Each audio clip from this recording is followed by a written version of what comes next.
Morning बच्चों, आज हम कक्षा छठवीं विषय सामाजिक विज्ञान इतिहास में हम लोग आज क्या पढ़ेंगे? अध्याय 6।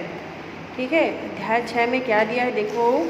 नवीन धार्मिक विचारों का उदय, मतलब नए धर्म के जो विचार हैं उनका शुरुआत होने लग गया। ठीक है, तो देखते हैं यहाँ पे कि पिछले पाठ में हमने महाजनपद काल में राजनीतिक और आर्थिक क्षेत्रों में हुए परिवर्तनों को जाना, और इस पाठ में हम उसी समय क्या है धार्मिक मामलों में आए परिवर्तनों को जानने की हम क्या करेंगे, यहाँ कोशिश करेंगे। ठीक है,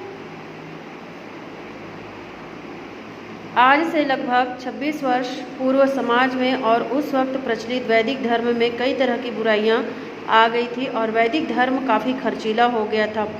यज्ञ जिनका कि वैदिक धर्म में महत्वपूर्ण स्थान था, कर्मकांडों तथा पशु बलि के कारण आम जनता की पहुंच से दूर हो गए थे। है ना, क्या बताया जा रहा है कि आज से लगभग कितने 2600 वर्ष पूर्व की बात है कि समाज में क्या था उस समय, उस वक्त क्या था प्रचलित जो वैदिक धर्म में कई तरह की क्या थी बुराइयां आ चुकी थी। है ना, और वैदिक धर्म का भी क्या था खर्चीला था, बहुत ही खर्चीला था। और यज्ञ जिनका क्या था वैदिक धर्म में महत्वपूर्ण स्थान था, और कर्म कांडों तथा पशु बलि के कारण आम जनता की पहुँच से वो क्या हो गया था, दूर थे। है ना, आम जनता उसको नहीं करवा पाते थे। समाज के विभिन्न वर्णों में भेदभाव के कारण समाज में भेदभाव चालू हो गया था। है ना, समाज के विभिन्न वर्णों में भेदभाव के कारण क्या होता, संघर्ष दिखाई देने लगा था। है ना, लोगों में संघर्ष दिखाई शुरू हो गया था। आम जनता शक्तिशाली राजाओं के आपसी युद्धों से परेशान थी, और इसके अलावा राजकीय कर्मचारी भी जनता का शोषण कर रहे थे। ऐसे वातावरण में सुधारवादी विचारों की शुरुआत हुई और जनता ने उनका खुशी से क्या किया, स्वागत किया।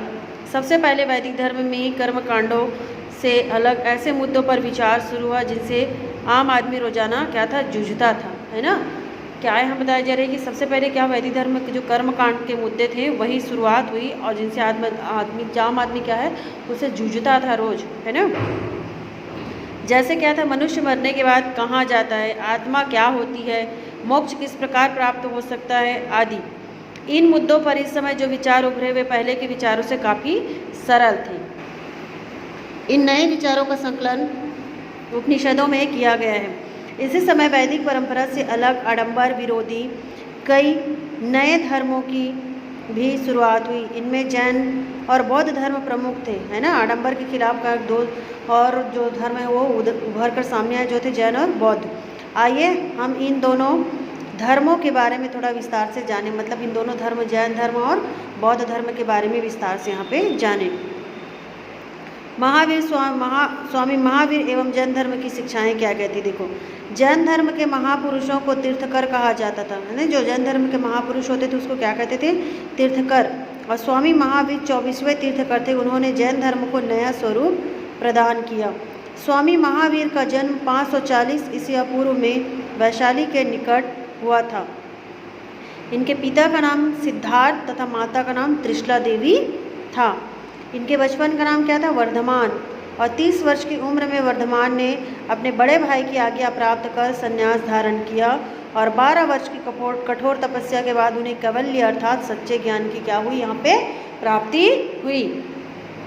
कठोर तपस्या और सहनशीलता के कारण उन्हें महावीर कहा गया, एवं इंद्रियों के विजेता होने के कारण उन्हें जिन भी कहा गया। है, इंद्रियों के विजेता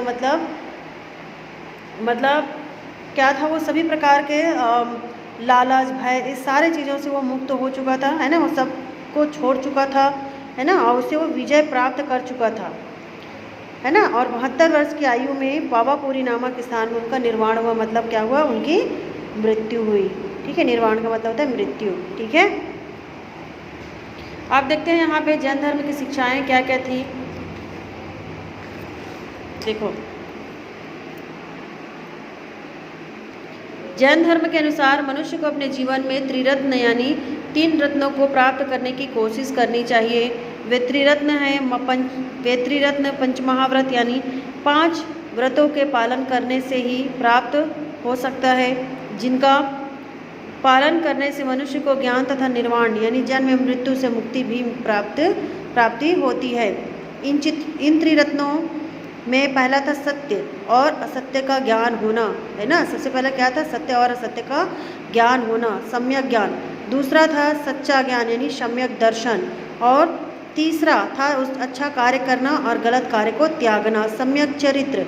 इन त्रिरत्नों को प्राप्त करने के लिए जिन 5 महाव्रतों को पालन करना जरूरी था वे थे सदा सत्य बोलना, है ना, सत्य में है वो, मन वचन एवं कर्म से हिंसा न करना यानी अहिंसा, चोरी न करना अस्तेय, और धन का संग्रह न करना अपरिग्रह, अपने इंद्रियों को वश में रखना ब्रह्मचर्य है। और महावीर स्वामी ने अहिंसा पर विशेष जोर दिया था। उन्होंने बुरे या कठोर वचन बोलने को भी हिंसा माना था। उन्होंने सभी मनुष्यों को समान बताया, है ना, जो क्या बताया कि सभी मनुष्य यहाँ सब समान हैं, है ना।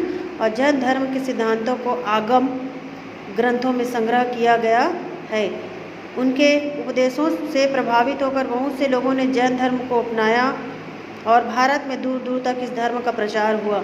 इस धर्म को व्यापारी एवं शासक वर्ग ने विशेष आश्रय प्रदान किया और हमारे छत्तीसगढ़ में भी इस धर्म का प्रभाव प्राचीन काल से ही है। यहाँ रायपुर जिले के आरंग में एक प्राचीन जैन मंदिर है। दुर्ग जिले के नगपुरा नामक गांव में 23वें तीर्थकर हैं और पार्श्वनाथ जी का प्राचीन मंदिर है। इसे ऊंच संगहर पार्श्वनाथ तीर्थ कहा जाता है। पूरे भारत से यहाँ श्रद्धालु दर्शन करने आते हैं, है ना। ठीक है, यहाँ से महात्मा गौतम बुद्ध का कल पढ़ेंगे।